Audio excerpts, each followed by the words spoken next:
Okay, thank you all so much. Thank you again to the panelists and to our student volunteer and our technological magical people behind the scenes. I'm really grateful for everyone for being here today. My name is Shana Egg and I'm going to be chairing the session today. So this session is called Expanding Literacies and Plural Justice. If you have not already had a chance to read the papers, there are some exciting conversations that are getting started in these papers being advanced, and I'm looking forward to this conversation.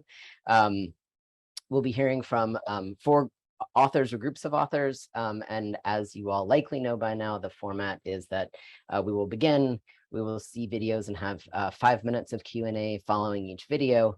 And then have time at the end, 10 to 15 minutes for discussion and conversation. I want to start with an acknowledgement of country. Where I am now is on unceded Lenape territory, which is in the northern part of what's called Manhattan in New York City in the United States. The US, which is where I am from, is on land that was taken through processes of colonialization that are not yet over. Built up by enslaved people and indentured labor. And in this way, it's a place that's shaped through the structures and the day-to-day enactments of racism, sexism, capitalism, and heteronormativity. This is important to acknowledge as we ask what justice means in design.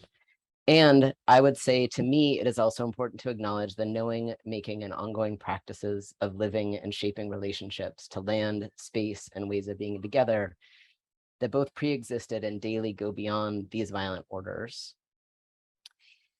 Those practices created by Black, Indigenous, and other people of color, women and genderqueer people, migrants, people with disabilities, workers, and the land itself.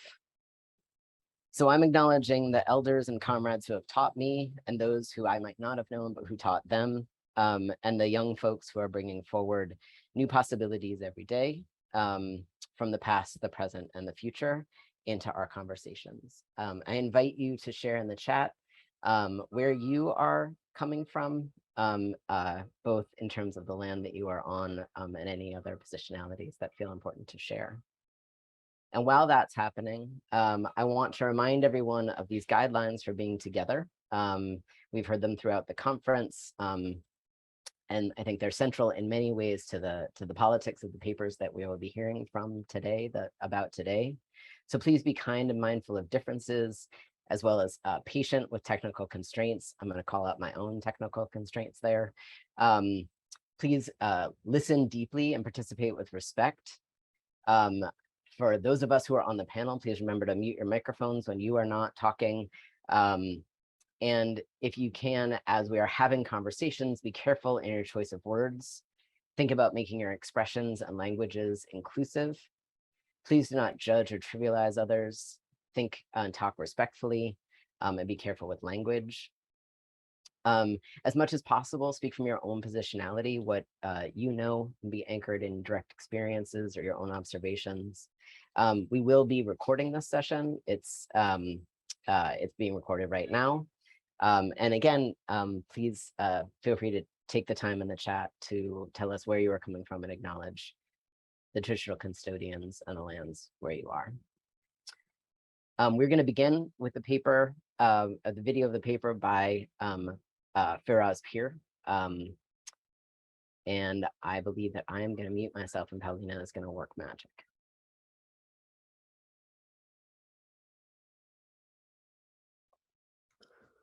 Hello, everyone. Good morning, good afternoon, or good evening, depending on which time zone you're in. My name is Firaz Pir, and I'm currently here in Lexington, Kentucky, which is the homeland of more than 20 indigenous tribes, including the Cherokee, Chickasaw, Shawnee, and the Osage peoples, who are the original stewards of this land. By acknowledging the history of the people here before us and of the land we reside on, I hope we can take the first step towards honoring the land and building community with those who inhabit this land with us. If you'd like to learn more about how you can contribute, please be sure to support your local organizations that are working towards engaging with these indigenous communities and creating awareness about their issues. Speaking of engaging with communities, the paper I'm talking about today is titled A Participatory Approach to Eliciting Local Values of Civic Data Justice. This study is related to work that I did with community leaders of the historic West Side neighborhoods in the city of Atlanta. Before I get into exactly what I did, I'd like to clarify what I mean by some of the terms in the title.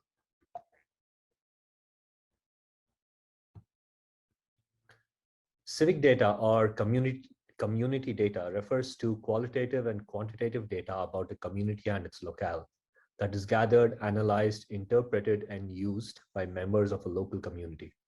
It might include data about the local environment like water and air quality, education, public safety, and transportation.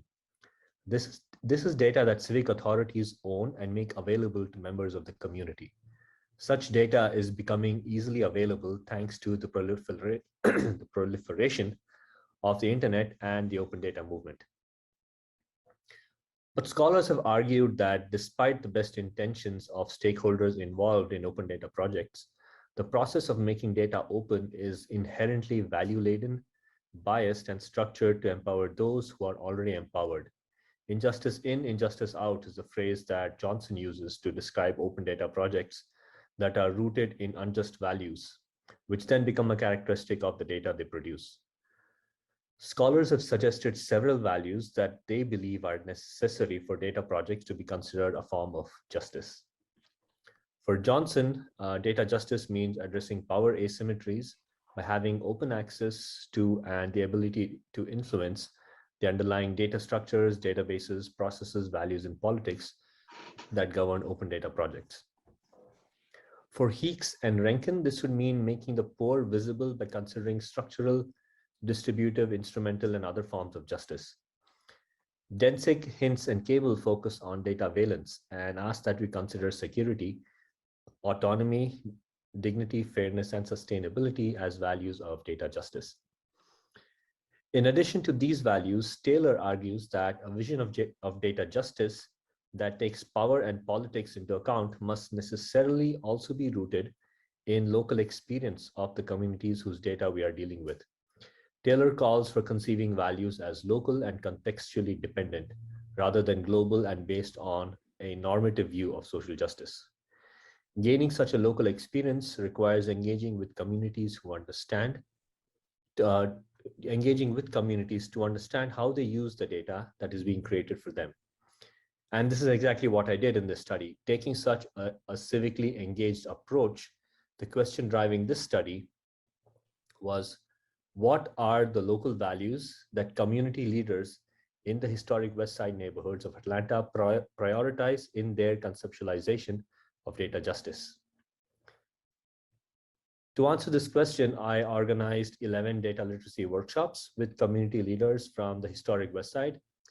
The workshop activities were inspired by those available on the National Neighborhood Indicators Partnership and the databasic.io websites. The activities I selected were designed to go beyond the boring spreadsheet-based trainings that use art and instead use arts and crafts as an approach to building data literacy. I offer more details about the structure of these workshops and the activities I did in the paper. In the process of organizing these workshops, I collected several kinds of qualitative data.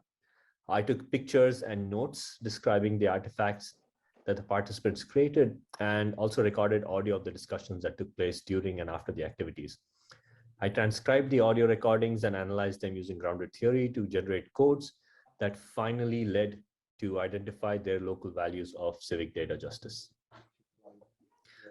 I'll now briefly talk about a couple of the workshop activities we did before I list the values that I identified. During one of the activities that involved looking at public safety data, the participants observed that some of the data was inaccurate. The data in question was the number of burned structures in the West Side neighborhoods, which was far fewer than what the participants knew it to be. Participants who lived in these neighborhoods knew that the staggering rate at which old and abandoned homes were being burned down over the past few years. Unable to calculate the total number of burned structures in the West Side, participants believed that these numbers were being underreported. Their doubts made them question not only the usefulness of this visual as a resource, but also the values of organizations like the Atlanta Police Department that provided the data. Such criticality regarding data provenance, in which participants did not take data as given, was a consequence of the personal connections that the participants had with the data. These personal connections were also evident in a subsequent activity, which asked the participants to take a visualization and remix it for another audience. The visualization I presented showed the philanthropic dollars that had been distributed to different organizations on the West Side. The point of contention was that the visual showed close to $1 million given to two organizations, Construction Education Foundation of Georgia and the APD Urban Planning and Management LLC, which were both classified as working on housing. This number would seem admirable to anyone outside the community, but infuriated those in the room who were still helping out homeless teenagers, adults, and families on a regular basis. They could not fathom the fact that close to $1 million had been spent on housing since 2015, but the problem of homelessness remained unabated. In their remixed visualizations, the participants demanded to know what impact the investments had had on the community. This one on the left shows the total investments in housing adding up to zero in terms of impact. The one on the right demands to know stories about need and impact that were missing from the previous visualization. In each of these instances, there was some data that was missing, some that was unclear, and some for which we needed to do more research in order to understand what they represent. The community leaders in the room did their best to use their collective data literacies in order to make sense of the data. Observing the process through which they made sense of the data led me to identify the following as their local values of civic data justice. The first was to support the community's data infrastructure literacy. Second, to empower the community through data. And third, to foster accountability through data. I'll now briefly describe what I mean by each of these values. So what does it mean to support a community's data infrastructure literacy? Data infrastructure literacy refers to the social, historical, cultural, and political settings in which data are created and used, highlighting how such infrastructures influence data. The workshop activities offered evidence of how participants relied on their personal experiences and connections to the data when critically analyzing them. The workshops helped reveal how participants were proficient at considering the historical, social, and political aspects of how data are created and propagated. Each of the participants brought their own situated and partial perspectives, which contributed to a collective data infrastructure literacy. Doing justice to data would involve offering these community leaders a data infrastructure through which they could exercise their personal connections to data, support a plurality of interpretations, and collaboratively advance their perspectives about the data.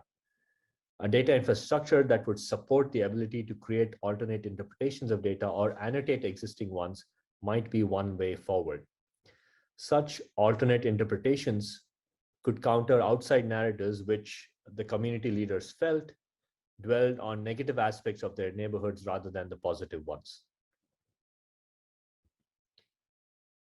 Creating data infrastructures requires that we do more than just relate data as is, but offer customized snapshots of data that could lead to specific actions for the community. In addition to facilitating action, empowerment also allows communities to choose the specific actions they would like to enable through data.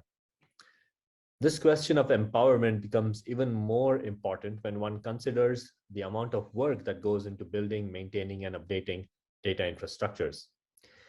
Maintaining data is part of the invisible work that goes into keeping a data infrastructure usable and is seldom accounted for. Empowerment through data also needs to contend with what happens when those who build and maintain the data become unavailable to perform their duties. Sustainability is a core concern of both data and design justice movements, as well as HCI more broadly.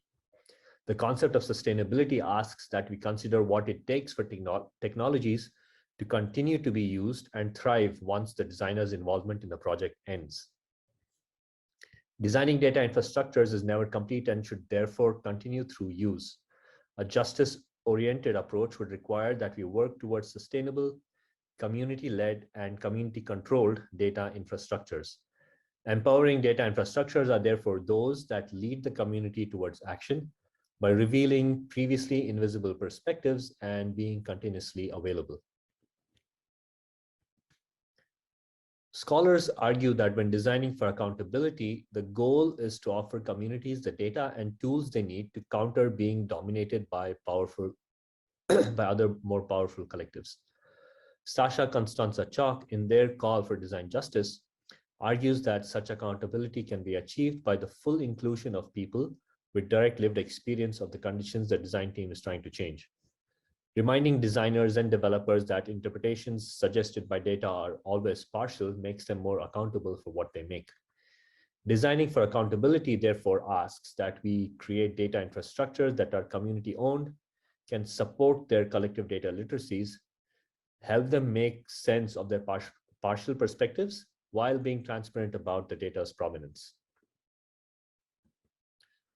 So to summarize, in doing the study, the question I asked was, what are the local values that community leaders in the historic West Side neighborhoods of Atlanta prioritize in their conceptualization of data justice? To answer this question, I organized 11 data literacy workshops with 24 community leaders from the West Side neighborhoods in Atlanta. Observing the community leaders interact with data at these workshops allowed me to shortlist 3 local values of data justice. The first was that the data infrastructure support the community leaders' data infrastructure literacy. Second was to be empowered through data. And the third was to foster accountability through the data. While these values are local and specific to the West Side community leaders that I was working with, the process I followed to elicit these values does offer a blueprint for other researchers who are looking to build civic data infrastructures with their communities. As researchers looking to make data more easily available to our communities, I hope we can take this work forward by continuing to involve our communities in incorporating their values and needs in the data infrastructures that we build. And with that, I'd like to thank you for your time, and I'd like to invite you to read the paper, and also I'll be happy to answer any questions that you might have. Thank you.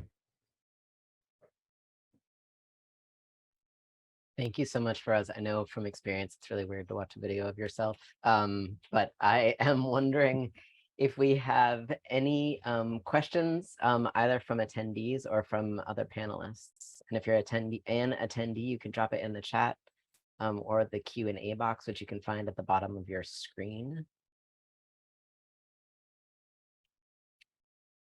And while we wait to see if we have questions from the attendants, is there anyone on the panel who has a question off the top of your head, or Firaz?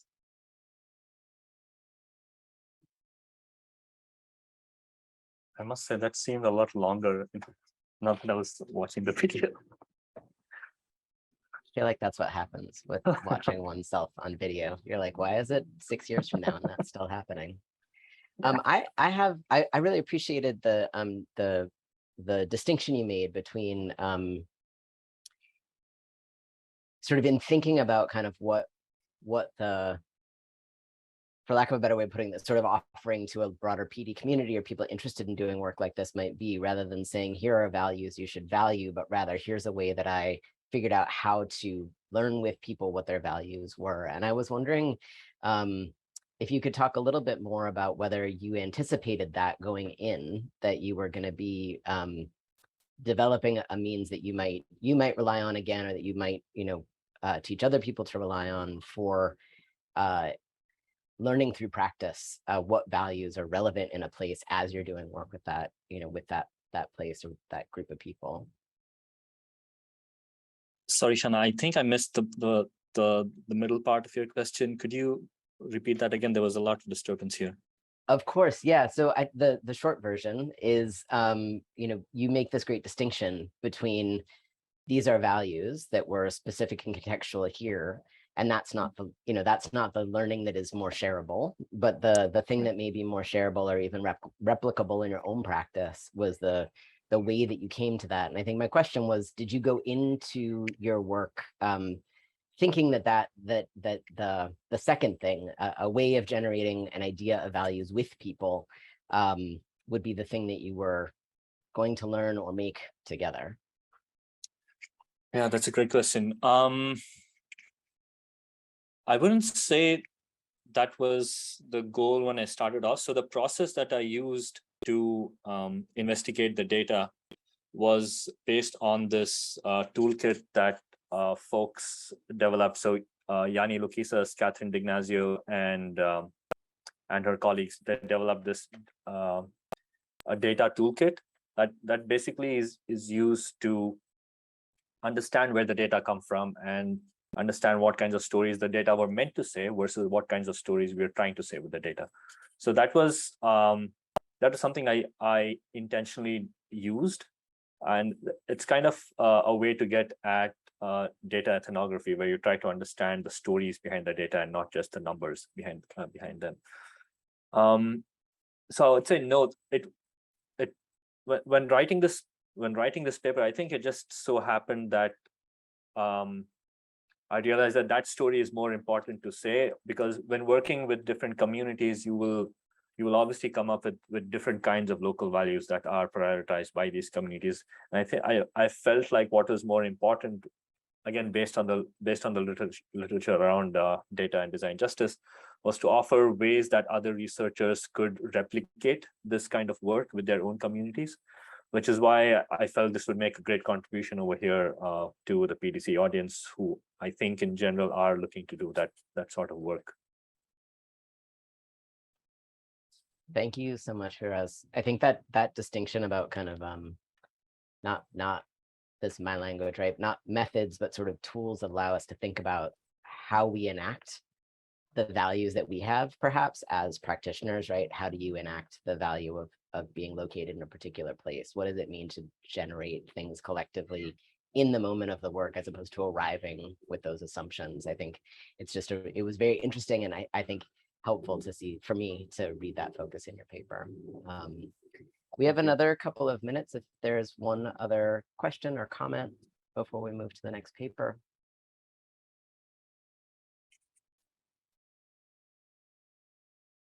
Yeah, Sharon.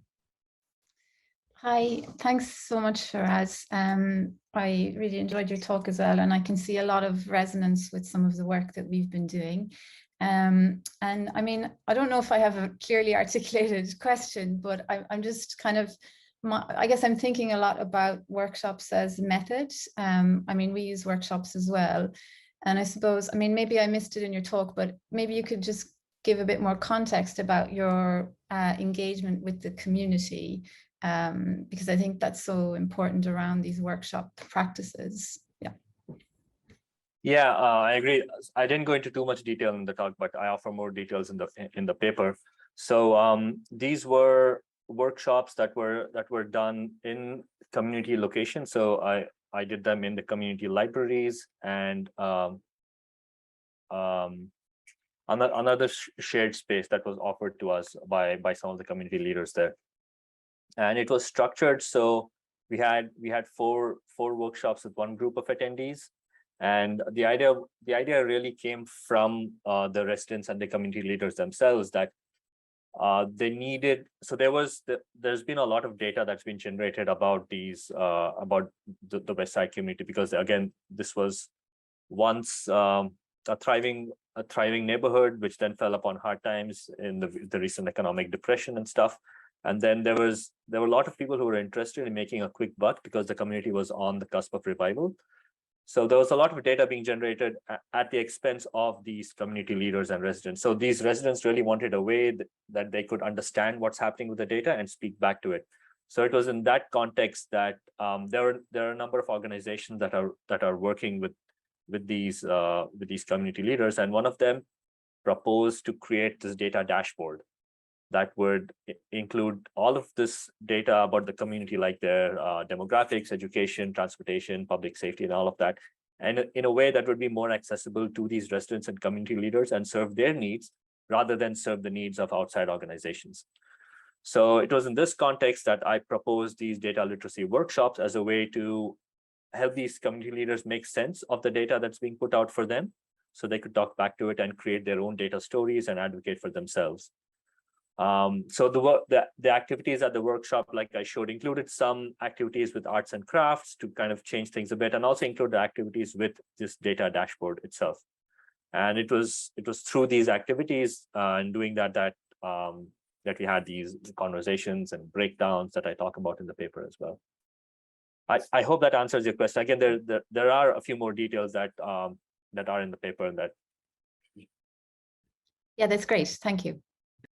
Thank you. Thank you so much, Firaz, and thank you, Sharon, for that question. In our tight timeline, we're going to move on to the next paper, which is paper co-authored by Sharon and I imagine other names that will appear on the screen. Excellent.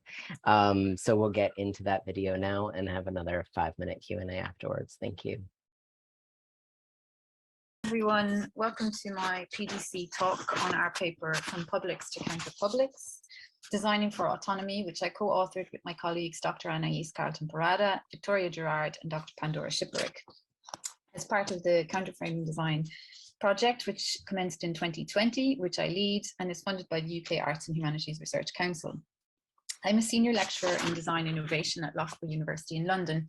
Having come to Wales to complete a PhD in 2010, I grew up in a working class community in the rural Republic of Ireland, and it's against this that I acknowledge the struggles past and present to reclaim Irish land as I live and work in Great Britain. The work that I speak to in this paper was undertaken at the height of the COVID-19 pandemic, during which, least of all, the idea that the world would emerge anew out of the crisis took hold through a sense of inevitability at our imminent and necessary socio-political transformation. Against the complex milieu of radically distinct responses to the crisis, from the libertarian right exodus to private islands, to survivalist toolkits as documented by Shannon Matteran in her 2021 essay Unboxing the Toolkit, the concept and practice of mutual aid was also resuscitated as a daily community practice, an omnipresent and quotidian response. Not long into the pandemic, law professor Dean Spade published their Mutual Aid, Solidarity, Not Charity handbook, a how-to guide for community organisers in the context of the rampant atomization of social life that posits that lasting change comes through the constant rearticulation of community. This confluence of claims and observations that COVID-19 had or has the potential to reframe how we live together, that the realities of renewed practices of collectivism in neighbourhoods and communities during the crisis imply that there are indeed alternatives. This is the context through which we began a tentative inquiry into the usefulness of our pervasive conceptions of collectivity in design. In this paper, we sought to better understand the degree to which a preoccupation with the concept of publics serves to repoliticize the field. Damien White picks up on long-standing discomfort within the field when he critiques how projects oriented to designing publics end up empowering hegemonic publics because uneven power relations prevail by failing to adequately account for labour issues, and how these projects are still beholden to deeply embedded expectations of practice and practicality. Akin to White, our project has led to insights into how concepts of framing and publics can sometimes serve to depoliticize by failing to tackle ideological dimensions of frames, or how publics are intimate to practices of norming and thus erasure. Whether White considers concepts such as Elizabeth Public's institutioning is unclear. Institutioning is conceived as a tactic to loosen the strictures of institutionalized frames and practices that structure participation. And we build on these ideas by leveraging and controverting established concepts in design on the basis that frames and practices are the sites through which we have the capacity to broaden possibilities of structuring collective agency. Still, recent scholars of publics appear to distance salient political ideas from within conceptions of publics. And thus we can intimate how, whilst concepts such as institutioning and publics are advocated as potentially liberatory, these may also work to entrench institutional norms depending on the ways in which they may give prominence to specific ideologies and practices of institutional governance. For example, growth is a ready-to-hand institutionalized frame counter to the enactment of any anti-capitalist alternative.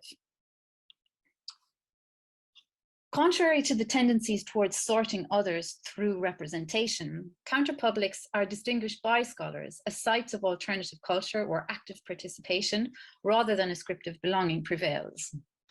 reminiscent of Chris Kelty's contributory autonomy, and are sites where new practices emerge, or what anarchist theorist James Scott terms non-conforming practices, a continuous process of countering which we see as potentially productive. Whilst any collective form is in and of itself a structural framing of agency, the nature of that agency is not given. New sources of self-determination, what we here invoke as autonomy, is given potential to emerge through our reconceptualizations. Nevertheless, in a recent essay on design education institutions, Silvio Lorusso points to a problematic core at the heart of the conception of the autonomy in relation to graphic design.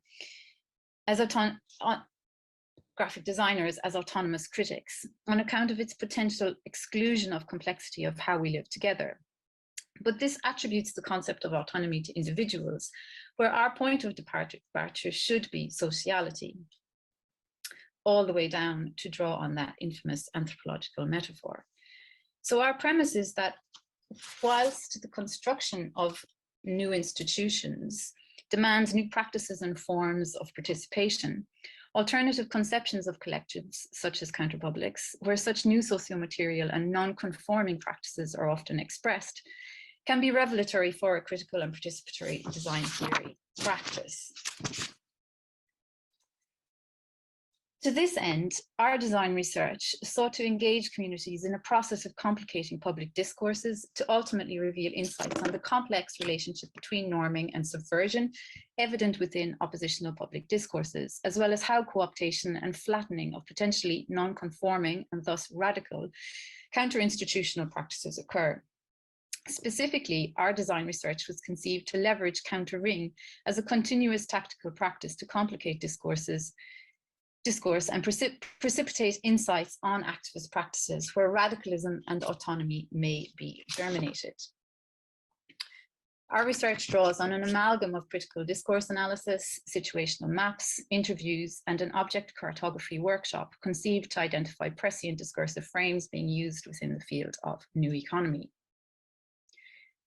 Inevitably, the context of COVID-19 hampered participatory ambitions of the project insofar as we were removed from our planned on-site activities, and consequently we struggled to engage with some groups because either they sought compensation for participation in the research, or the research activities could have been better designed and subsequently they self-selected. Through our analysis, we arrive at conception of countering as tactical practice. The term tactical here is significant as it reflects the theory-practice approach we have taken. As Eva Haifa-Giraud writes in What Comes After Entanglement, unlike strategies, tactics do not seek to impose their own way of doing things and thus become activist norms in themselves, but suggest how context-specific and contingent practices could be used to contest the processes through which social actors, both human and non-human, are treated as resources. Through 4 propositions for countering tactics, oppositional discourses, means and ends subversion towards autonomy, sites of radical practices, and embodied counter frames, we consider how the ensemble of research activities we have described reveals insights about norming and co-optation and how these might foster new articulations of dissensus, as well as parallel recentering of autonomy as a basis for institutional change. Next, I will speak to some examples of how this played out. In the eFlux documentary 3 or More Ecologies, a feminist articulation of eco-intersectionality, on Rohaven ecofeminism and fracking in North Dakota, Silvia Federici reminds us that as part of this anti-capitalist struggle against these mega projects and against this capitalist struggle is also a whole redefinition of what is wealth. Through our research, we solicited insights on the fraught and complex nature of the oppositional discourses through which activists seek this redefinition Federici speaks to. For instance, activists invoking various anti-capitalist frames also displayed practices that were counter to this intention. Yet conversely also displayed how certain frames were the very embodied counterframes of their often subversive daily practices, and thus central to the continuous reproduction of their own community forms through non-conforming practices that are themselves sites of radicalisms. On the other hand, the continuous recursivity of framing is revealing as community wealth building or wealth inequality counterframes, which activists variously identified as ineffectual by either falling short of the motive to productively expand the discursive space, or symbolizing a folk political retreat from global issues. Contextualizing new economy discourses against other prominent public sentiments at the time, particularly regarding discourses of hope or the new normal, also allowed us to develop more complex notions of the interwovenness of multifarious discursive frames through a process and practice of design research. The friction between discourses of climate and economy intensified during the pandemic, as arguments for regrowing the economy act in direct contradiction with degrowth demands for action on climate, and provide an illuminating example for an understanding co-optation and countering practices. The economic migrant discourse heavily played into normative public sentiment in the proposition of an influx of new recruits to support an economic boom in low-income sectors. We also observed migrant activist claims. We just want that chance to showcase our talent, our intellect, our strength, in order to make this great nation greater, or more starkly, let the good ones in. By invoking rhetoric of the good migrant, one who is responsible to the nation state they have migrated to first, they engage in trade-offs whereby the means to migrant integration is contingent on how strongly they defend the ideologies of the state within and against the global community. This process of naturalization speaks to the suppression of heterogeneity enacted through a given frame or within a perceived homogeneous or essentialized group. A norming process par excellence where palatable public discourses prevail and opposition needs to be actively sustained. At the same time, this example also speaks to the unstraightforward nature of autonomy, of potential subaltern counterpublics, where the choice, however restricted, to reproduce certain rhetoric and indeed fit a normalizing mode may also be a means-ends form of subversive integration, or perhaps compromise, in the words of Silvio Lorusso. Although certainly these normed discourses are bolstered, at least in the most visible public sphere, we cannot assume simple restriction or resistance, as this speaks to an interwoven understanding of what belonging and transgression can look like. Design's responsibility then becomes one of complicating, of Frauenberger's call to acknowledge multiple rationalities in PD. Through our exploratory design research, we have observed the complex interplay between subversion and norming practices, and also how norming is inimical to publics. This also has the capacity to challenge how or where we expect autonomy to manifest. However, we recognize too that a tension remains between understanding the norming of publics as an inherent and often productive social process and moving towards embodied knowledge, or a pluriversal worldview that seems to operate outside of this norming process. Whilst our original research objectives were displaced or reformulated through the project on account of the pandemic, we do think that this premise of countering as tactical practice is fruitful for a conception of design practice oriented away from simplification and towards engagement with discursive practices and multifarious rationalities. As Strathern reminds us, the concepts we choose are consequential to how we understand the world. Unlike publics, which are often interpreted through constant reformulations of Western democratic political structures, counterpublics rely on community, collective autonomy, within which practices of mutualism became apparent to us, and thus which are, by their very nature, important to develop tentative responses to questions around the relationship between design and labor, which we grappled with both practically and conceptually throughout this project. Our activities thus far have precipitated insightful discussions with community organizers regarding how some ineffectual practices that activists relate to us, or those even detrimental to change, become reinforced or might be challenged. Following the workshop, one community activist communicated to us that becoming immersed in the messy realities of the discourse within their field of activism motivated them to reflect deeply on the relation between their explicit mobilizing frames and their correspondence with radical practices. In our latest project activities, not discussed in this paper, we've extended our exploration of non-conforming practices as a site through which we may better articulate and move closer to an expression of radicalisms. Up to now, this has been through workshops with activist groups, but also continues through a further project titled Uncommon Knowledge, Practices of Commons Governance, where we seek to elaborate on countering as tactical practice, as socio-material thing, as non-conforming, as sites of mutualism or commoning, or as labour, and thus as sites of anti-capitalist struggle.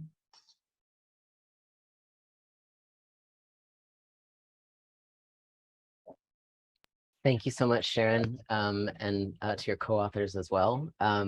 We have about 5 minutes for questions or comments related to this paper. Anyone from the attendees, you can remember to put questions in the chat or in the Q&A, or anyone on the excuse me, panel, please feel free to unmute.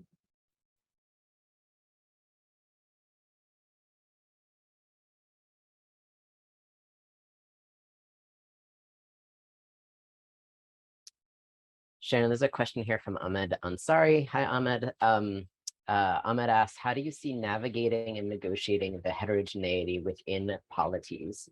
Also curious to hear your thoughts on situations where there's friction or even conflict between and within the latter on the basis of different strategic goals and different frames or interpretations. Thanks, Ahmed. Thanks, Ahmed. I will do my best to try to respond to the question. I mean, I think, as it might be apparent from my talk, I mean, we have really tried to sit with complexity in this project, and we've kind of had this persistent commitment to you know, seeking that out, which, I mean, I have a lot of questions about my own talk right now, but I think, yeah, we definitely came across this a lot. I think it's about, you know, one thing I think we're trying to do is to try to challenge where the fault lines actually are in our work. And I mean, I can speak to an example within the context of some institutionalized community organizing by groups that we've been working with quite closely in the UK. And I mean, for example, like practices of oral traditions can be immensely useful for mobilizing, but they can also be a means of control within an institutionalized context, and a way of kind of predetermining what actually those strategic goals are within a given community. So practices of documentation, for example, seems remarkably simple and straightforward. But in that context, it was actually a very disruptive practice to think about and introduce. And I mean, I credit to my colleagues Anais and who was really active in that context and actually worked on that. I think hopefully that might respond to the question. Thank you, Sharon. We have time for one more question.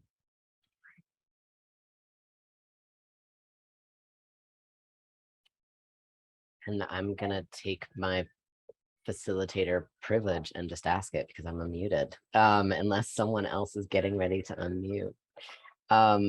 As I was listening to the recording after having read the paper, one of the things that really struck me about the paper was the kind of negotiation of a thing in, let's say, organizing or activist or radical practice that sometimes gets talked about a lot and sometimes not at all, which is the ways in which we revert back to the sort of overstructures that we're trying to undo. You know, so in my work, for instance, the tendency to still police even when you're talking about trying to end policing, right? So it's just a different form of policing maybe. And so I'm curious about I mean, the note I made, I don't know if this makes any sense, to be honest, but the note I made was whether part of the inquiry practice that you all are kind of uncovering, or the I don't know, the boundaries that you're sort of pushing in the ways that we think about what it means to do this work as designers in PD or with people from that perspective. Whether any of that is also about building muscles ourselves, and or through that work with organizers or activists or what have you, for figuring out how to transform those frames sort of as we fall into them, like figuring out how to not just objectively how to not fall into them, but actually engage with that exact tension that I think you all are drawing out, which is like being able to notice when you're doing it, and then understand what that might mean for, say, building a mutual aid project that has the ability to be sustained over time, right? So thinking back to like Dean Spade's work. So I'm just curious about, yeah, that idea of where you all are maybe headed with thinking about those frames and that complexity that you've sort of uncovered and called out, if that makes sense, I hope. I think so. I mean, it's a tough question. I mean, I guess, I mean, this again, the kind of genesis of this project comes from my own kind of transformation and learning experience of understanding some kind of problems around discourses of sustainability and what they kind of invoke. But then I had to arrive at that kind of understanding through a deep kind of process of unlearning, actually, that wasn't really offered to me through formalized educational practices or institutions. And I mean, I guess the point is that, you know, frames are incommensurable. And I think what's appealing about this idea of countering for us as a project team is that it's a concept to think with, and it's a concept that is continuously recursive. And for that reason, it's about like a deep process of reflexivity. And I think, you know, we started out the project kind of tied to this need to deliver some design outputs, a design approach. And I think that design output is a set of design concepts to think with. So, yeah. Thank you so much. Okay. I also hope everybody is seeing in the chat, for people who are giving papers right now, the flow of conversation there as well. We will move on to our third paper, Amanda Geppert, sorry, I'm pulling up the title, Designed for Equivalence. And Amanda will watch your video and then have a 5-minute Q&A. Thank you. Hi, I'm Amanda Geppert. I use she, they pronouns. I'm a non-binary white person with short white hair. I am in my home office in Chicago, Illinois, in the United States, recording this in front of a beige wall. My co-author is Laura Forlano, and we are both from the IIT Institute of Design. And today I'm here to share the takeaways from our full paper called Design for Equivalence, Agonism for Collective Emancipation and Participatory Design. Laura and I would like to acknowledge that the IIT Institute of Design resides on the traditional territories of the three fire peoples, the Ojibwe, Odawa, and Potawatomi, purchased after 2.5 years of open warfare, decades of violence encroachment, and the defeat of a pan-Indian movement to keep settlers out of the Great Lakes region at the Treaty of Chicago in 1821, and receiving their final payment before moving westward in 1835.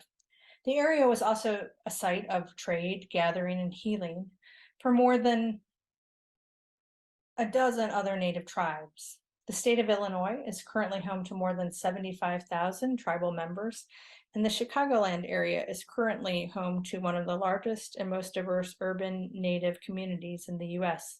Illinois is also the territory of the Ho-Chunk, Miami, Anoka, Menominee, Sac, Fox, and their descendants. By making a land acknowledgement, we recognize that Indigenous peoples are the traditional stewards of the land that we now occupy, living here long before Chicago was a city and still thriving here today. As we work, live, and play on these territories, we must ask what we can do to right the historic wrongs of colonization and state violence and support Indigenous communities' struggles for self-determination and sovereignty. For more than a decade, Mufian agonism has been adopted by PD scholars and practitioners. interested in how design can address controversial issues in a counter-hegemonic manner. Broadly speaking, moving agonism has been applied two ways in participatory design. First, Carl DeSalvo suggests that objects of design can constitute the site and the means of agonistic pluralism. As an example, he points to the Spatial Information Design Lab's $1 Million Blocks project, shown here on the left. This project used data visualization as an active contest, opening up a conflictual space to generate new themes and trajectories for actions to unsettle hegemonic responses to crime. Second, agonism has been used to guide the processes of design, as in the portfolio research conducted by Malmo Living Labs, who sought to infrastructure agonistic public spaces in order to democratize innovation. This approach was developed in response to the top-down format of traditional design projects, as well as their established shortcomings, including rigid specifications and a general inability to adapt to changing conditions. Instead, Malmo Living Lab sought to foster bottom-up, cross-sector, heterogeneous, open engagement with, quote, diverse perspectives and creative, respectful, and contested collaboration, end quote, in places like the Rosengard neighborhood, pictured here on the right. Our paper is primarily concerned with this application of agonism. Our paper is primarily a theoretical contribution that emerges from a critical analysis of Mouffe's interpretation of agonism.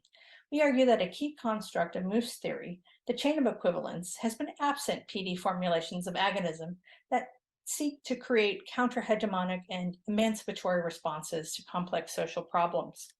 The paper has 4 sections. We describe the attributes of agonistic theories in contemporary political theory. Second, because accounts of Mouffian agonism in PD literature have not yet described its core theoretical constructs, we offer a nuanced elaboration of the theory based on a close reading of Mouffe's publications, secondary analysis by other scholars, as well as relevant publications with or by Ernesto Laclau. The elaboration is the foundation for the 3rd section, a critical analysis of the application of agonistic pluralism using a well-documented multi-year engagement led by the Malmo Living Labs. It explores the strengths and limitations of the application of agonism relative to processes, participants, and outcomes.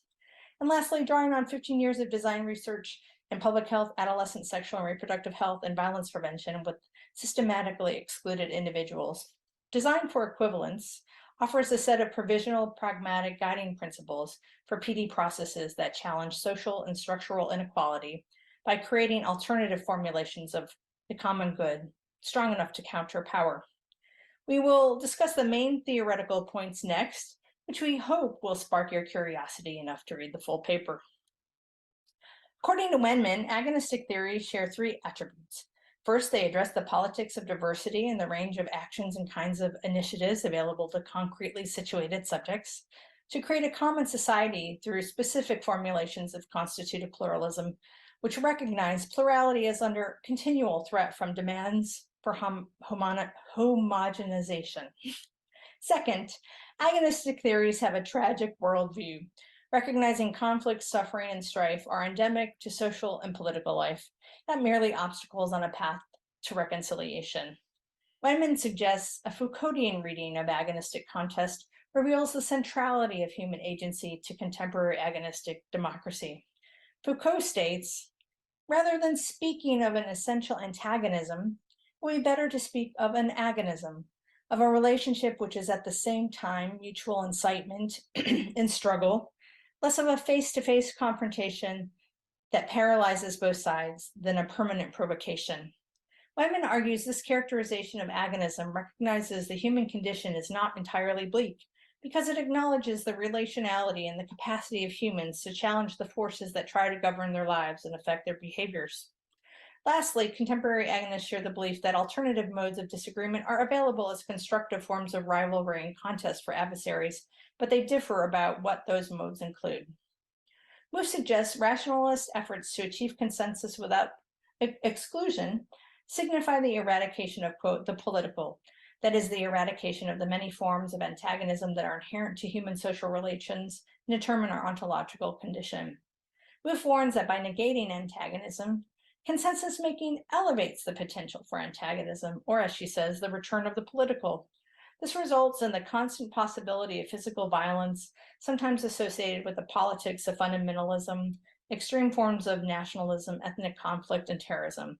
Instead, she suggests a democratic project of radical pluralism that accepts the consequences of the irreducible plurality of values. In this formulation, no identity is more important than another, rather they are equivalent and therefore legitimate. Muffian agonism seeks to establish more constructive modes of conflict that transform antagonism between enemies to conflictual consensus between adversaries, thus avoiding the return of the political. Move suggests that adversaries or friendly enemies are thus because as friends they share a common symbolic space, but also enemies because they want to organize this common symbolic space in a different way than each other. Move suggests that pluralism can only be adequately constituted when identities, moralities, and lifestyles are formed by the perception of, or in relation to, something other. This is called the constitutive outside. This theoretical formulation underpins the goal of Muffian agonistic politics, which seeks to establish us-them relations in a manner compatible with pluralist democracy. Move argues this framing creates new subject positions that allow for a common articulation of anti-sexism, anti-racism, and anti-capitalism. In turn, such positioning establishes democratic equivalences that aim to transform the identity of different groups so that the demands of each group can be articulated with those of the others according to the principle of democratic equivalence. The chain of equivalence is central to how Muffian agonism is organized and enacted in the world. According to Leclau and Move, existing differences in power mean that marginalized and disadvantaged groups pursuing a model of agonistic struggle will need to develop novel and extremely political strategies to unsettle the current hegemony. To create these strategies, chains of equivalence are required.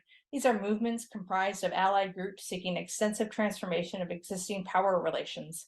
Groups in the chain possess their own relation to the existing hegemony, with their experiences and interests being irreducible to those of the others. Organized this way, groups can act in concert around an agenda of equivalence because they understand themselves as equivalently disadvantaged by existing power relations, though not exactly in the same way. Adversaries in the struggle propose their own interpretation of the common good, attempting to implement a different form of hegemony. From a design perspective, this can be interpreted as offering different proposals of the future. Examples of agonistic struggle exist across a range of contexts and issues and vary in form. Mark Purcell suggests that the anti-globalization protests against the World Trade Organization represent one of the most discussed models. It describes how groups from Seattle to Doha to Geneva, among many others, distinct in their relation to the existing neoliberal hegemony, shared equivalent opposition to it, and as such comprised a movement. The groups focused on such things as anti-third world debt, the environment, human rights, labor, etc. And though their individual concerns may have appeared disparate, they were able to define themselves as equivalent and act together strategically in their opposition to the World Trade Organization. The collective identity of these forces was modified without each respective group having to adopt a uniform identity or concern, allowing them to accomplish more together than individually. Relative to agonistic PD processes, the Malmo Living Lab sought to infrastructure design things by being the matchmaker between less powerful and hegemonic actors. If a match worked, it would yield new models of collaborative services for Malmo. Over several years, the lab partnered with a range of actors, creating a unique narrative about agonism and PD. Within this narrative, the lab's work with the Hair Guards Women Association is notable for its length, 7 years, and because it regularly appeared in lab publications. For this reason, it was chosen for analysis. Comprised of 400 members of Iranian, Bosnian, and Afghani descent, the association was appreciated for their problem-solving skills, despite having limited Swedish language skills or higher education. The Living Labs team aimed to demonstrate that an immigrant NGO could be a socioeconomic resource for Swedish society. They sought to extend association members' existing skills by matching them with more powerful private and public actors who had complementary skills and resources. In the instance of one match, association members were introduced to local women entrepreneurs to develop a business plan to create a catering company that would provide authentic foods from the regions they left behind. This match was fraught with tension. The entrepreneurs moved at a fast pace, focused on achieving their objectives, with no time to build rapport and trust with association members. Association members were interested in learning, but did not anticipate the pace or the laser focus of the entrepreneurs. They were late to meetings, missed other meetings, and struggled to craft their business proposals due to competing responsibilities. When the association's office was robbed and set on fire, the third in a series of anti-immigrant hate crimes, they asked if they could pause their participation. The entrepreneurs seriously questioned the association's commitment to the business development process. And though they were interested in the business concepts developed by association members, they adamantly disagreed with the collective approach of the concepts, illustrating different organizing principles and values. By seeing each encounter as an agonistic space, the Living Lab situated agonism at the level of face-to-face confrontation. The discrete interactions between individuals with power and those without it subordinated the matters of concern of less powerful actors to those with more power. We argue this formulation fails to achieve the kind of radical pluralism Mouffe imagines. When contest is situated at the level of the individual, it is paralyzed because less powerful actors cannot formulate an agenda of equivalence. In our paper, we also explore a set of fundamental issues that are challenges for creating conditions to support agonistic PD processes, including funding mechanisms, and overemphasis on adversarialness at a cost of social innovation, and the politics of citizenship. The Malmo Living Lab's focus on matchmaking between adversaries instead of allies undermined its ability to realize collective and emancipatory potential of Mouffian agonism. Therefore, we propose an approach that prioritizes the matters of concern of systematically excluded groups and is concerned with establishing design-oriented chains of equivalence. In this approach, designed for equivalence, allies federate around matters of concern through agonistic long-form PD processes to scope, research, prototype, pilot, and/or implement an articulation of the common good that challenges dominant paradigms. Articulations of the common good resulting from this kind of PD process, whether they are prototypes, products, services, interventions, policies, institutions, or movements, are then what stand in contest to their hegemonic equivalents, not individuals. At the end of our paper, we outline 5 principles that broadly describe what it means to design for equivalence. These will likely raise more questions than answers until they are further interrogated through practice and refined. They include 1, center and continually prioritize systematically excluded individuals and groups. 2, align lived experiences, situated knowledges, and expertise in service to an agenda of equivalence. 3, be agnostic about design outcomes early in the design process. 4, engage members of the chain of equivalence in conducting design research. And 5, deliberately build the capabilities and capacities of systematically excluded individuals and groups. To learn more, please read our paper. It is available for free online. Thank you so much for being here and joining us. Please reach out with any questions, responses, provocations that you might have. Our email addresses are on this slide. Thank you.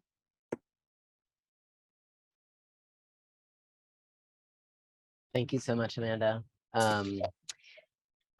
Does anyone in the attendee group or on the panel have a question for Amanda? You can drop it in the chat or in the Q&A, or if you're on the panel, you can just unmute.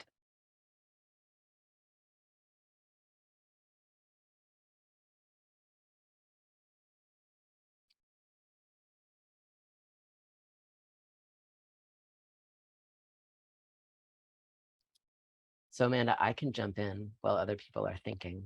I really appreciated this. I was in a workshop, I think at the first PDC that I went to, where this question of this absence about sort of what was taken up in MOOF and what was not actually came up several years ago. And it was really exciting to read your paper.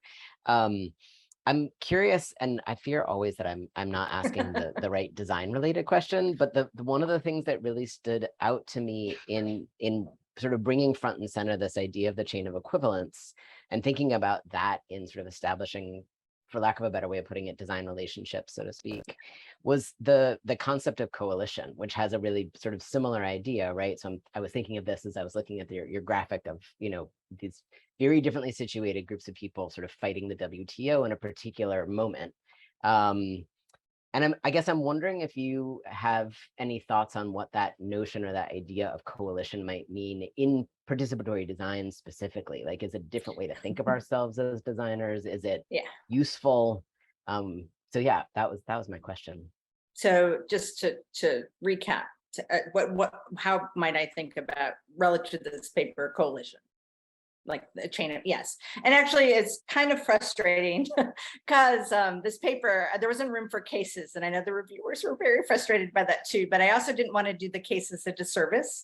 And also I had submitted this 2 years prior and got a lot of great feedback from the reviewers, even though it's hard to wait 2 years to get that paper back, which is a way of thinking, like it was hard to unpack the theory, but also to know that it's not precious. Like I really was looking at Malmo Living Labs because I wanted to know how to work with groups for, you know, as an ally.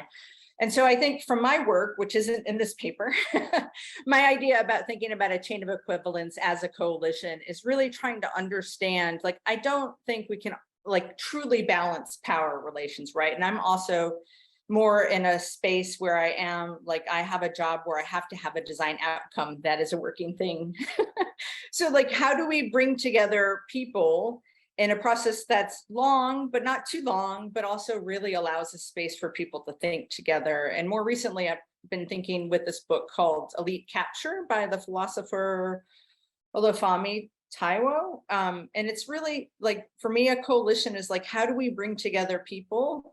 And how do we build a room that we can sit together building on Taiwo, right? Like, how can we both bring the expertise that we have as designers and people bring their lived experience? And what I really think, if we're having a process to come to an end of an outcome, which in my case, very more recently is about improving adolescent sexual and reproductive health care, then how do we bring young people and healthcare providers who have a lot of power, but also lawyers and moms and dads and other, you know, all sorts of folks into what might be in that space and do design research together? Because I don't think until like we're working together and we're unpacking what is happening in the world together, are we able to kind of understand our own relationship to it, understand the complexities of it, but also to understand, like, I think even in a room, there's already a lot of dissensus. When we think of a group or a community, a lot of people don't have the time or the bandwidth to get together and think together and kind of argue together. And so from my standpoint, that coalition work really is about creating the space for people to do that equivalently and for us to kind of sort out together what this vision of the future might be. And then for me, as somebody who has power, as like a white middle-class person with a powerful position, how can I then keep that vision as I'm like, we're moving forward with actually making and testing and producing something like this, which is a tangible, for instance, this is one of the things we made, which will be one of the cases, a tangible tool for birth control counseling that young people made. Like their prototype was very kid made, but like moving through production and manufacturing and refining with providers was very much about, no, that's not what young people wanted. They want to mitigate bias in the counseling conversation. So really, like, it's toggling between all of those things in a process and allowing space for people to build understanding and share power and work together. And I think that's the other, like, I don't know if it was in the keynote, you know, there's not 5 steps. And what we were trying to do and why Laura and I wanted to offer principles is a provocation, because I think what we're going to see through different types of work all around the world is what that kind of means and looks like. And I think as PD matures, we really kind of need to get into the specificity of those things, because it's important how we write up our cases and how we think about it. So that we can really begin to share and learn across, like at the methodological level or at the workshop level or across larger projects. So, sorry, I hope that answered the question. Yeah, and then some. Thank you so much, Amanda. We have time for one very short question. I see some head nodding and there are comments in the chat. Are there any other quick questions that anyone has? I know quick seems totally antithetical to this paper. I'm just going to be honest, but all right, we'll come back to it we'll preserve that time for our bigger conversation. Thank you again so much, Amanda. And there are some folks talking to you in the chat to make sure you see that. We'll go on to our final paper of this fantastic session, and we'll start with that video now. Hi everyone, my name is Pedro. I'm a doctoral student from Colombia working at the Massachusetts Institute of Technology, and I'm one of the co-authors of this paper called Reviews Gone South, a subversive experiment on participatory design canons. On behalf of the authorship team, I would like to begin by remembering our dear friend, co-author, and member of our community, Oscar Lemos. Oscar, a Guatemalan doctoral student in the Department of Informatics at Indiana University, Bloomington, sadly left us sooner than expected, almost a year ago, during the process of writing this paper. At the time, he was working along with street vendors in Guatemala in making visible what he called the ubiquitous and invisible forms of work, often taken for granted in society. Referred to by many as the man of 1,000 ideas, Oscar was a kind, sharp, intelligent, and ever-smiling human being. Today, we begin by remembering him. We thank him for his contributions to this paper, to the participatory design field, and to those of us who had the chance to cross paths with him as friends, family, or colleagues. We also want to use this opportunity to invite everyone watching this video to make space during your day to appreciate those around you and to always, always live in the moment.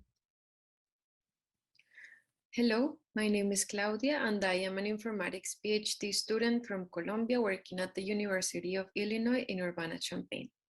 I am also part of this authorship team and we would like to acknowledge the traditional owners of the land from which we speak and to pay our respects to elders past and present. We gather here from the traditional territories of the Wampanoag Nation, the Temanois indigenous peoples, the Picuncha peoples, the Manteño Huancaivila peoples, and the Peoria, Kaskaskia, Pencasho, Wea, Miami, Mascotton, Ottawa, Sac, Meskwaki, Kickapoo, Potawatomi, Ojibwe, and Chickasaw nations. We acknowledge the painful histories of genocide and forced occupation on these territories, as well as the ongoing processes of colonialism and dispossession in which we or our institutions might be implicated. In honoring these complex histories and the immemorial relationships tied to these lands, we encourage all of us to transcend towards action by supporting land-back movements, sharing power with indigenous peoples, and consistently inviting indigenous voices. Hello, my name is Marisol. I'm a human-centered design faculty at the Escuela Superior Politécnica del Litoral in Guayaquil, Ecuador, in South America. I'd like to share with you how we began this paper and how it eventually developed into the subversive project we present today. It all started from a simple provocation. How can we continue to weave the field of participatory design with knowledge produced beyond the regions where it already started and developed? From that provocation, we then started imagining fictional intellectual dialogues between dominant forms of understanding in participatory design and epistemic perspectives and cosmologies stemming from our own perspectives as Latin American researchers. In order to bring these fictions to life, we used peer review, a well-established knowledge production instrument. We selected 2 seminal papers in the participatory design field and imagine how a peer review process positioned in a Latin American perspective will look like. This exercise also allowed us to look at peer review as a tool with emancipatory potential.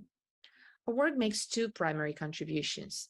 First, it presents reflections, experiences, and literature from Latin America that can enter in dialogue with some of the participatory design tradition core premises and critically expand them as the field continues to move to a global context. Then we foreground 2 main tensions potentially hindering mutual learning between traditional participatory design knowledge and design and participation in Latin America. As a result, we highlight the importance of recognizing design as a socio-historical production, constantly permeated by contradictions. Further, we bring attention to what we see as key emancipatory commitments of participation when seen through Latin American lenses. We approach this work in an effort to construct together new pathways for participatory design researchers to explore. We do not seek to promote confrontation or to replace a dominant paradigm by another. Our goal is to amplify our field's capacity for reflection and action, indifference, by inviting recognition of partial connections. In the rest of this video, we will briefly discuss these contributions and explain the methodology we use to make these intellectual dialogues possible. Thank you so much, Marisol. Hello, my name is Iñaki. I'm a Chilean researcher in the Engineering Design Initiative at Universidad Católica de Chile, another member of the team. We began this exercise by proposing a short list of papers we consider to be seminal for the participatory design field. The papers proposed were the co-creation and the new landscapes of design, the methodology of participatory design, participatory designs, issues and concerns, and participation in design things. All authors performed a general reading of the 4 papers and met to discuss their 2 preferred choices. The 2 papers selected were The Co-Creation and the New Landscapes of Design by Elizabeth Sanders and Peter Stappers, and Participation in Design Things by Bell Enner.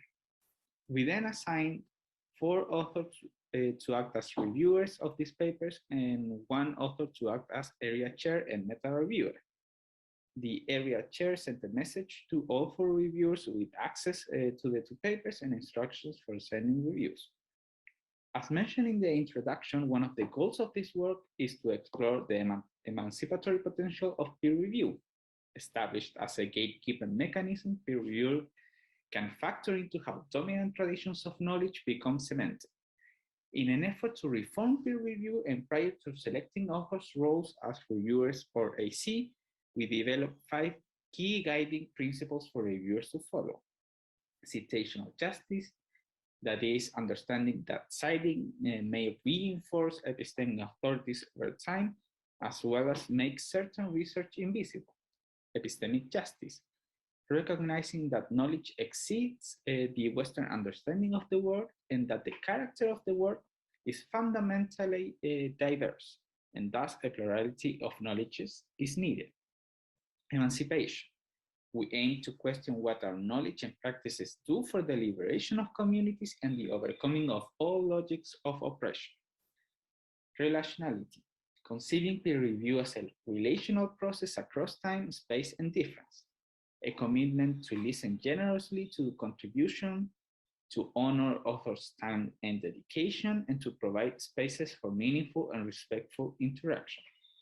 And finally, positionality, recognizing that we always speak from a particular location within power structures and that our knowledge are always situated. With guidelines and roles assigned, we proceeded to review each article. The authors acting as the AC compiled reviews into a meta review by arranging comments from each article across our 5 guidelines. The AC also identified common themes in the reviews, which were later discussed with the rest of the authors. We gathered notes from our meetings in order to add to the analysis and then work together in the write-up of the article, continuing discussions as we reviewed and built on each other's contributions. Olá, my name is Bibiana and I'm a design researcher from Brazil. I'm concluding my doctorate at SGUERJ. The exercise unfolded by the methodology described by Iñaki revealed 2 main intentions for continued dialogue within PD. First, the way in which knowledge is mobilized in order to formulate generalizations about the processes and products of participatory practices. Second, the multiple understandings of participation in relation to design and what that stands for. These reflections are expanded through the following discussion themes. For the first one, design as a social historical production. Our exercise emphasized how authors' standpoints shape the understanding of design and its purposes.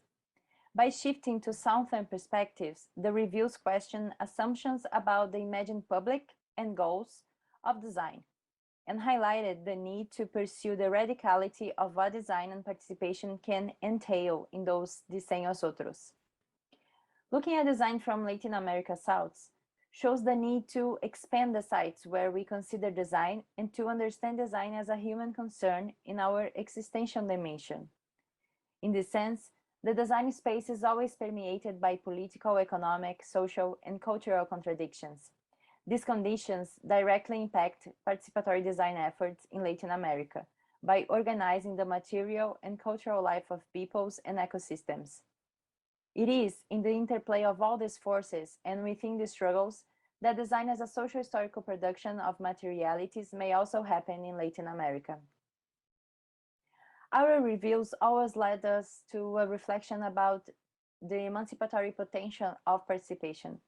While restating participation in a world of multiple oppressions can produce positive outcomes, there are too many instances in which participation works as a palliative measure, permitting business as usual to continue without a real change. Our reflection centered the need to repoliticize participation and to reconsider assumptions about how it is achieved. The historical and ongoing struggles for participation and democracy in Latin America lead us to consider participation as a possibility of humanization and as a political exercise of individual and collective conscientization. Our final reflection addresses our performative experiment with peer review. On the one hand, our acting as reviewers allowed us to challenge the geography of intellectual references for PD and to consider critical contributions that Latin American intellectual production and experiences make to the field. In other words, it allows us to set the terms of the conversation by centering more familiar concerns for authors thinking from Latin America South.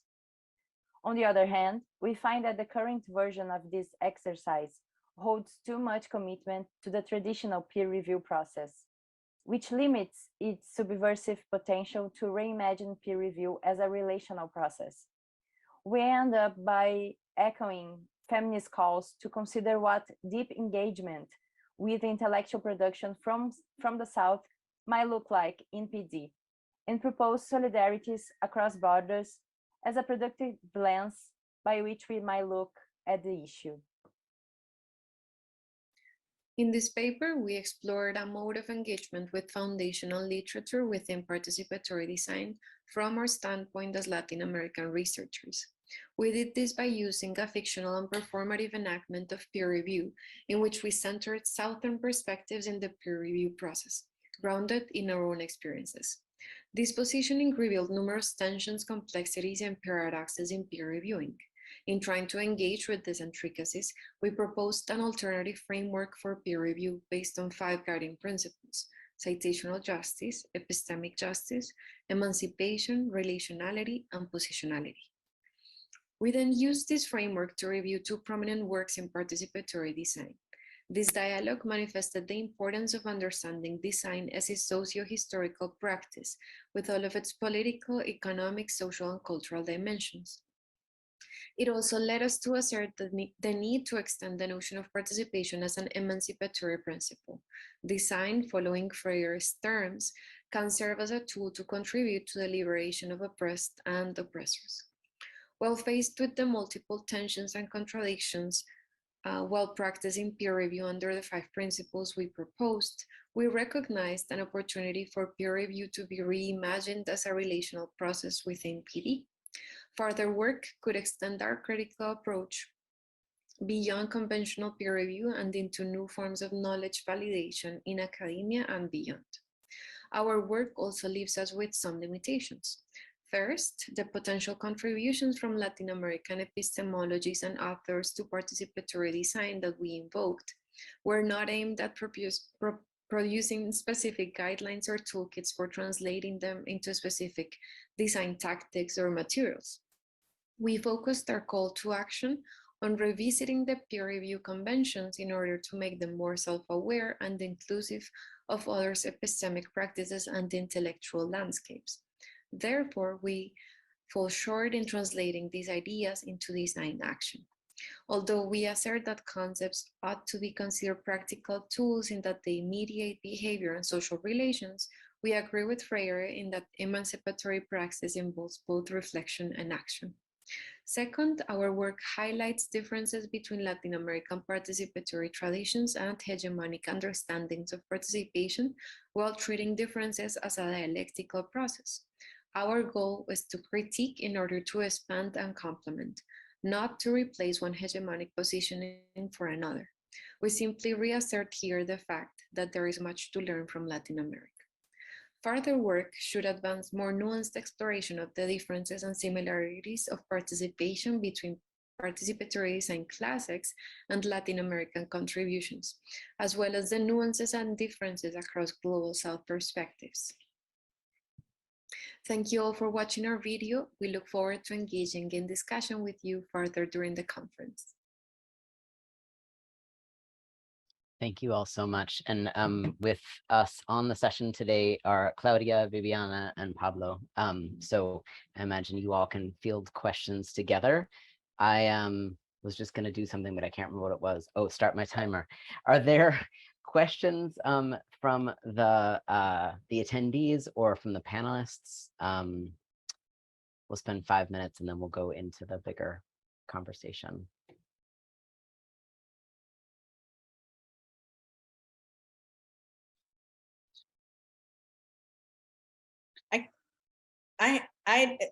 It's not a perfect, it's more of a inquiry than a question maybe, or a space to explore. So thinking about positionality, right? And thinking about, I mean, if we're reviewing something, right, we have expertise in something that we're reviewing, right? Because we're here in a certain discipline, right? But when your paper, you know, when I'm reading, for instance, like on the emancipation section, what that means. We take up the calls to emancipation that emerge from multiple Souths over time to act on behalf of all who have been oppressed and continue to be oppressed, questioning what our knowledge and practices do for the liberation of communities. So thinking about that phrase, for instance, and thinking about positionality, how does that relate to like elite capture, right? Like when you're standing in for people of the South, does like acknowledging your positionality kind of counter the particular experience, you know, does it mitigate elite capture? And I guess elite capture is the notion, right, of speaking for people that might not have given you permission to speak for them. I think that's the simple definition of it. So there's a tension there, and I guess I'm curious in how we explore that is in your paper and in the field more generally, right? Did that make sense? Okay. Yeah, I think we're among the three of the co-authors trying to look at each other like who's going to take a stab at it. I mean, I'll say just something brief and I'll let Bibiana and Claudia take it on. I mean, I think we acknowledged throughout the paper that is filled with tensions. The exercise just made it clear that it's not easy to talk about these topics. But we further try to like cement the idea that we speak from our experiences, and then we try to caveat that everything that we say in the paper, it stems from the work that we do both in our profession and also in our activism. So I mean we acknowledge that it can be seen or it can be perceived as that. We try to diminish that as much as we could.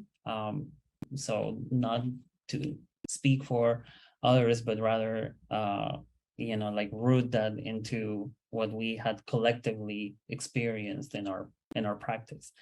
Not much of a great answer, but just wanted to just like further say that we wanted to reduce that risk as much as possible, but tensions are tensions.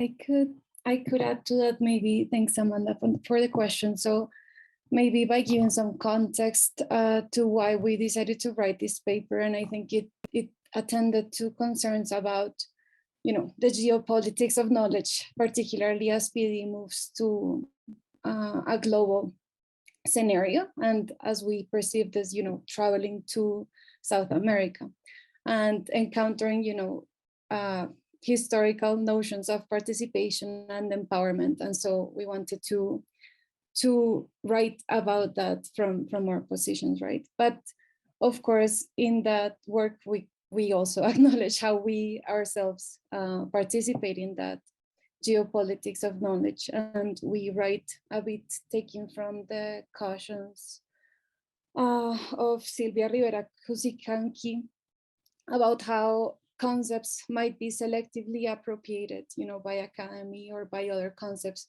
and removed from the urgencies of the contexts in which those concepts emerge, and the urgency of the actions to which they're speaking, right? So we wanted to be very conscious about that. I hope it's reflected in that part of the paper. But I think, as Pedro says, yes, it's a tension we have to continuously grapple with and ask ourselves what we're using these concepts for and what are we really doing with them. If I could just ask, just add something. I think as people engaged in intellectual work, we also have a task, a political task, that not all people involved in activism, in movement, have the tools we have to systematize knowledge and to pass forward something we learn in this way we are doing here, for example. So that's a task we need to be prepared for, and not taking our responsibilities out of it. Like, I can talk about it because it's not mine, because we have a responsibility. We are working with intellectual work. So yes, we need to be careful, as Pedro says, as Claudia says, but also engaged with what Gramsci, as organic intellectuals, within these movements, because we also have a task and a compromise with those movements to move the knowledge further. And we have a set of tools for doing that. So we can't remove ourselves from that task just because it's hard. Thank you all so much. So we have about 10 minutes left altogether, which means we're perfectly on time, which I feel like we deserve an award for. And I am wondering if you all have questions for each other more broadly, if there are themes that you have seen across the papers. I'm stopping my video because my internet is unstable.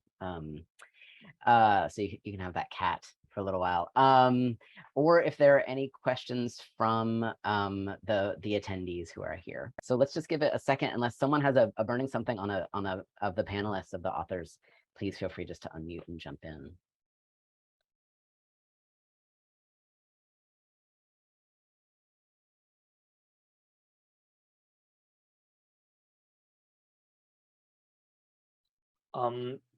Thanks, Firaz. I can go. I've been thanks everyone for your presentations. I've been thinking about what you guys just said about your work with around peer reviewing, and I was wondering, although you did have some pointers towards the end of your presentation, what advice would you have for others who are trying to replicate this work, right?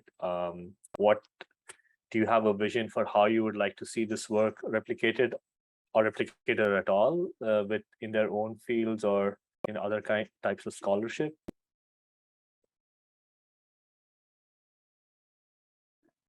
Is there some way you'd like to see others take up your work, extend your work?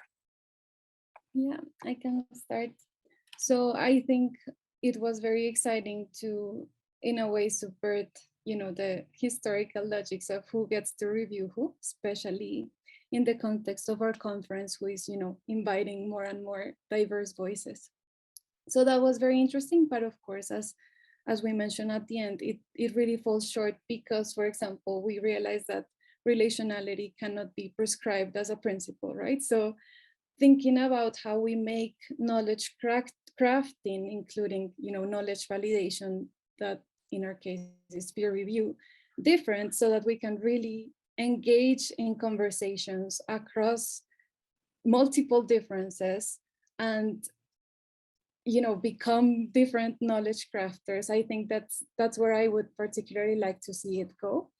It's interesting to replicate, you know, that performance of reviewing old papers from different positions, but we do highlight, you know, what we learned from the process and where we see it going, and I think that should be interesting to take up in PD and other fields. Yeah, I'll complement briefly saying that we would like to see the work being picked up. People, I mean, that was the purpose of this, just to get people's attention around the systems of knowledge production in which we exist. So we hear a lot of conversation around, you know, giving space for other ways of knowing, to other ontologies, etc. And we maybe are beginning to cite differently, but we're still operating under the same systems. So what we wanted to do is, what happens if we try to reimagine the system, if we don't, you know, give so much privilege to citations? What if reviews are not only about gatekeeping, but are about building knowledge differently? And we acknowledge that it will not look the same in all fields. You know, there are certain fields where maybe gatekeeping has an important role to play. But at least within this field, we think there's opportunities for us to really like think outside of what we take for granted, and the moves that we are going through every 2 years, just because that's the established way of things. Thank you, Pedro. Sharon. Yeah, thanks again for this last paper. I mean, I find it personally very timely, because there's a kind of a high profile case of total collapse of an ethical peer review process been in the UK for the last few weeks. So it's worth looking at that, which, I mean, I think poses very complex and difficult questions. But I mean, I have a specific question for Amanda around the I mean, I think this is such an important paper that you've written.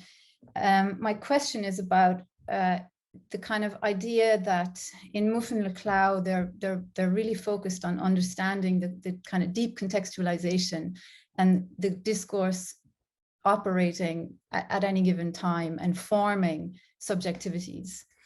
And I think that element of their work is you know, so important for how they understand the constitution of identity, which is why that kind of chain of equivalence is so important. And I wondered how, or if you've thought of it, maybe it's in the paper, how you kind of think about that discursive dimension in relation to your working principles.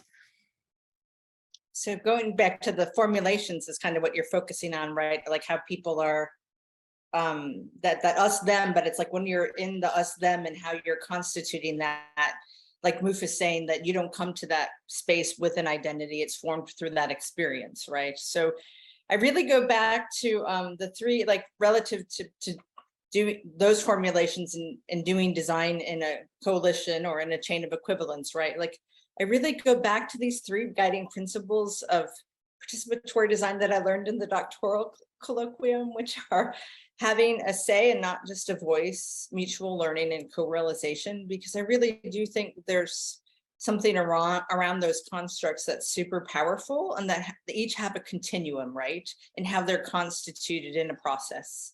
And so I think that looking at those, and I understand that those are coming probably mostly from the Scandinavian tradition, and they probably need to be burst open or expanded and elaborated beyond. But I do really think that thinking about those in relation to the process kind of, and the people clearly, like then you're thinking about how we're together, and how the information sharing practices, gathering information, sharing and understanding it together through design research, like how we're building those formulations. Because I think like for some work that I've done in India around adolescent sexual and reproductive health and mixed gendered young adolescents, they haven't been able to like be in a room with other people of different genders to even know about sexual and reproductive health, and then to go into the community and interview doctors or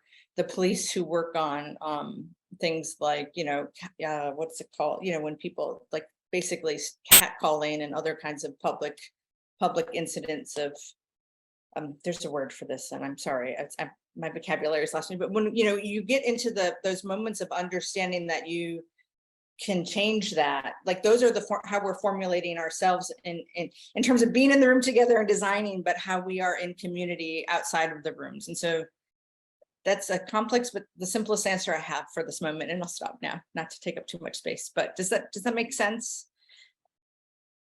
Like it's the process, and Yeah, thank you. Across those dimensions. Thank you so much. So we're 1 minute from the stop, but there's a really excellent question in the chat. So I'm just going to put it out there and see if maybe we can do a quick go around. John did say we could run a tiny bit over because we're the last thing of the day, but I don't want to keep people too long. But Ahmed asked the question, or makes a comment and then asks a question. So it says, the common thread running through all the papers where you're dealing with the messiness in participatory practice that goes beyond the usual liberal humanist discourse of mere diversity through representation. So Ahmed asks, what are your thoughts, Ray? Design education and training students to practice more reflexively. Laura Forlano adds to that, training faculty in that, right? So who's doing the teaching? And I'm gonna pile on and ask how this helps us think differently, perhaps, about that liberatory or emancipatory project of PD to have incommensurability or tension or contradiction sort of at the center, not needing to be resolved, but in fact productive in a different way. So, and I'm thinking, Amanda, too, of the need to still make stuff, right, where that is operating. So how do we make stuff without throwing that out? So any thoughts on specifically this kind of question around education in relationship to these, really central conditions that you all are kind of describing as fundamentally necessary to, what Claudia, you called this kind of the geopolitics of knowledge as PD is moving and being moved, I would argue, globally.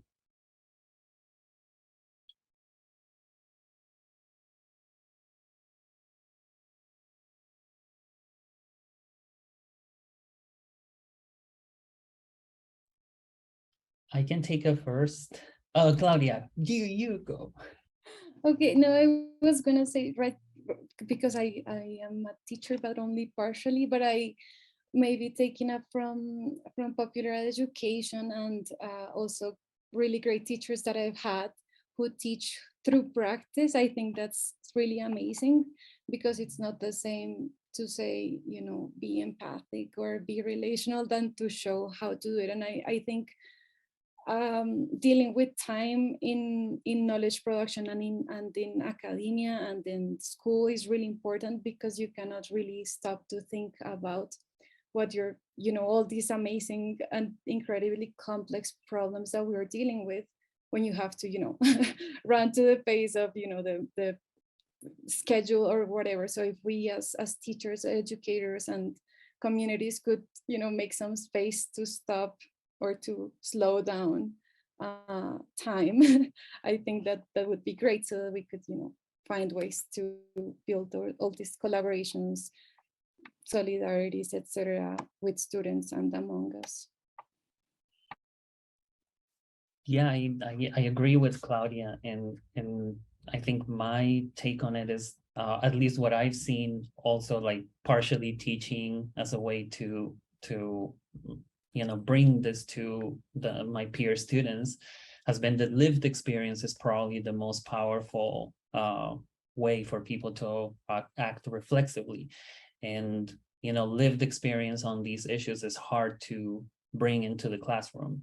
So the classes that I've had the chance to teach, I bring my peers to the field for a long period of time. So I'm a true believer of immersive experience for education and for turn on reflexivity around these things. It's different for me to tell peer students about the struggles of farmers in the coffee sector in Colombia than having them travel and spending a long period of time actually seeing how they go about the social politics of the things they design.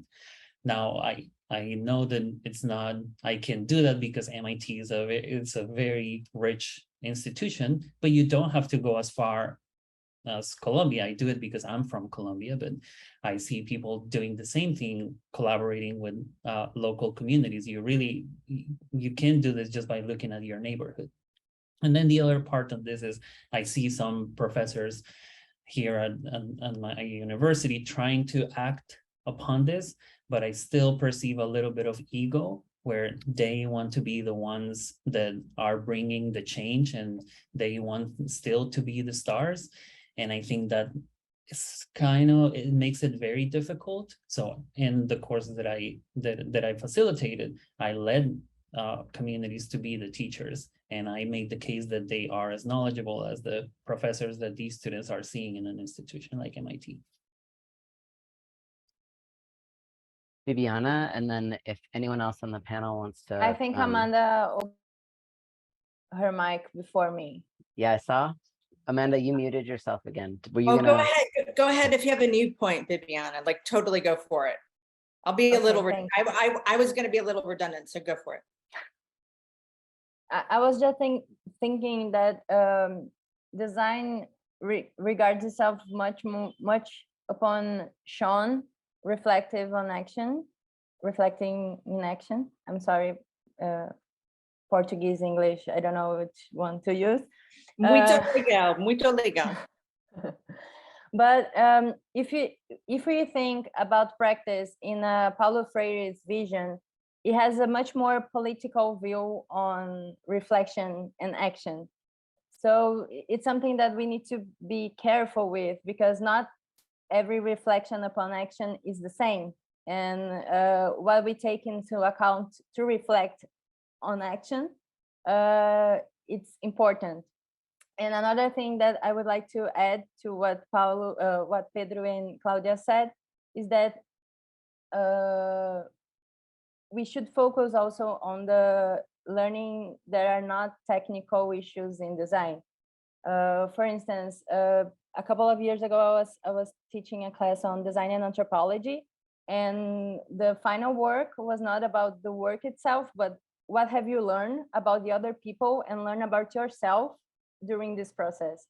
And that made the students reflect upon what kind of learning they get from other abilities that sometimes they have nothing to do with design, but has all to do with design. And they reflect upon how they relate to each other, how they talk to people, how they behave their body in front of people.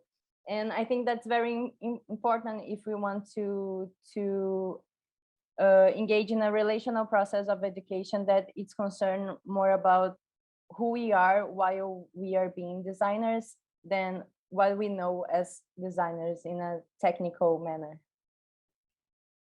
Thank you so much, Bibiana. I'm aware that we're starting to lose people and it's 06 o'clock. Amanda or Firaz, did either of you have any last things that you wanted to say, or Sharon, anything to add before we wrap up and go? I'll just second like time when I was teaching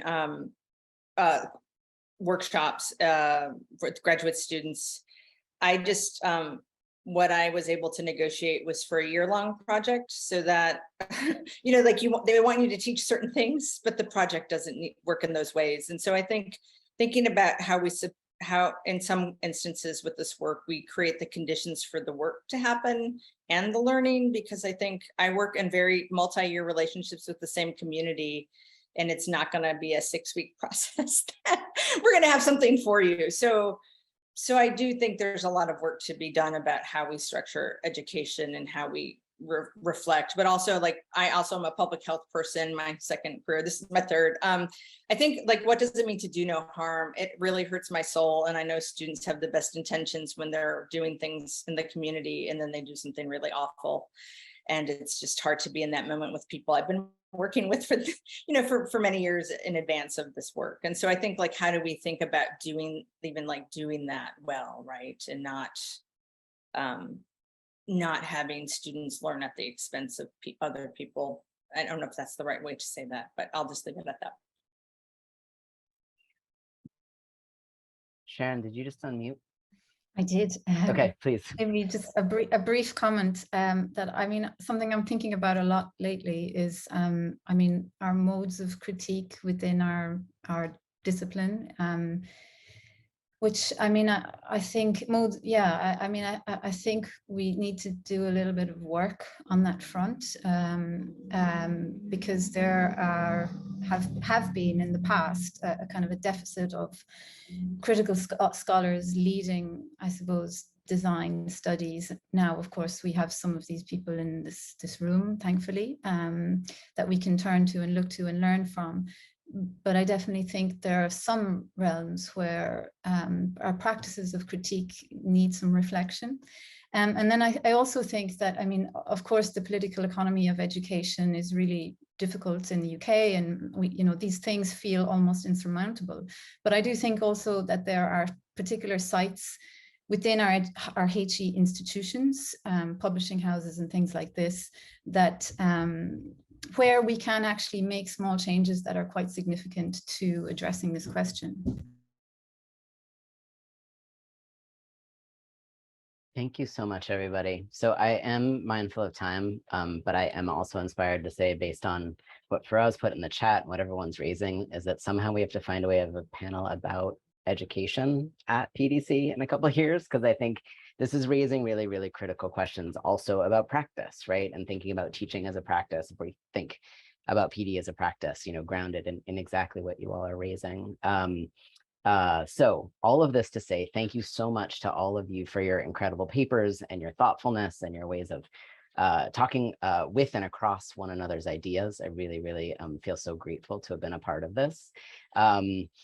We're gonna share screen one last time so folks can see what's coming up next. I believe that it's, there we go, on the 26th of August, which I think is tomorrow. Yes, I'm sorry, it's been a long few weeks over here. There are sessions coming up for the Europe, Africa, and Asia Pacific regions, exploratory papers, and a PDC Places panel. And then in the Europe, Africa, and Americas regions, which is the time we're in right now, full paper coming up. And I believe that there will then be a closing of this week plenary keynote. That's the word. Thank you, Amanda. And thank you, John. So again, I want to thank everybody for taking the time and spending this time with us. And thank you all for your really, really important work. I'm really excited to spend more time with it again. And hopefully we'll see some of you in Newcastle and others of you in lots of other places in the coming couple of years. All right. Thank you again, everybody.